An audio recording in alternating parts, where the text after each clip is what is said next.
స్పష్టంగా చెప్తా ఉన్నా తెలుగుదేశం పార్టీకి ఇక ఉండబడిన 4 సంవత్సరాల కాలంలో మీరు చేయాల్సింది, మీరు పీకాల్సింది ఏంటంటే, మేము తీసుకొచ్చిన అభివృద్ధి కార్యక్రమాలు ఏవైతే అసంపూర్ణంగా మిగిలిపోయి ఉన్నాయో వాటిని ఆపకుండా పూర్తి చేయండి. మార్కెట్ కానీ, బ్రిడ్జి కానీ, కాలేజ్ కానీ అవి పూర్తి చేయండి. రెండోది, మీరు ఏమైతే ఎన్నికల ప్రొద్దుటూరు మేనిఫెస్టో చెప్పినారో అవి పూర్తి చేయండి. మాటిచ్చిల్లో ఎన్నికలప్పుడు కొండారెడ్డి, వరదరాజిరెడ్డి, నేను మెడికల్ కాలేజ్ తెస్తా, పాల కేంద్రం తెరిపిస్తా, అండర్ గ్రౌండ్ డ్రైనేజ్ కడతా, ఇక్కడ ఒక పరిశ్రమ కడతా చెప్పిలా ఎన్ని తీసి పెట్టినాం వీడియో. ఈ పూర్తి చేయండి. మీ చంద్రబాబు నాయుడు సూపర్ 6 అని చెప్పి అన్నాడు. చూడే ఏం తమ్ముడు ఎట్లున్నాయి సూపర్ 6 అదిరిపోలే అన్నాడు. ఇప్పుడు ప్రజలు అడుగుతున్నాయి అదరగొడతాము కానీ ఇంకా నీకు అదురుతుందంటున్నారు చంద్రబాబు నాయుడుకు. చెప్పిన సూపర్ 6 ఇప్పుడు చేయండి. చెప్పిన వాగ్దానాలు నెరవేర్చండి.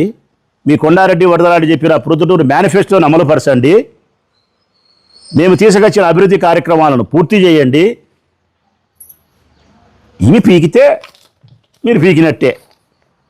నువ్వే కాదు, ఈ రాష్ట్రంలో ఉండే తెలుగుదేశం పార్టీ నాయకుడు ఎవ్వడు కూడా నా ఇంటి మీద తెలుగుదేశం పార్టీ జెండా పెట్టలేడు. కారణం, రాచమల్లు అమ్ముడు పోయేవాడు కాదు, రాచమల్లు లొంగిపోయేవాడు కాదు.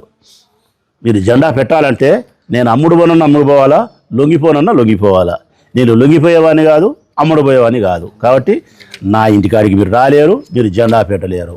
కానీ మీరు కడపలో మీరు రాజశేఖర రెడ్డి విగ్రహానికి చేసినటువంటి అపరాధం ఏమైతే ఉందో దానికి నేను ఇచ్చిన మాట ప్రకారము ఈశ్వరుడు, ప్రజలు మాకు ఒక రోజు ఇచ్చిన రోజు మాత్రం మీ ఇళ్లకు, తెలుగుదేశం పార్టీ ఇళ్లకు వైఎస్ఆర్ కాంగ్రెస్ పార్టీ జెండా కట్టకపోతే చెప్తానా, మీసం తిప్పి చెప్తానా, కట్టి తీరుతా.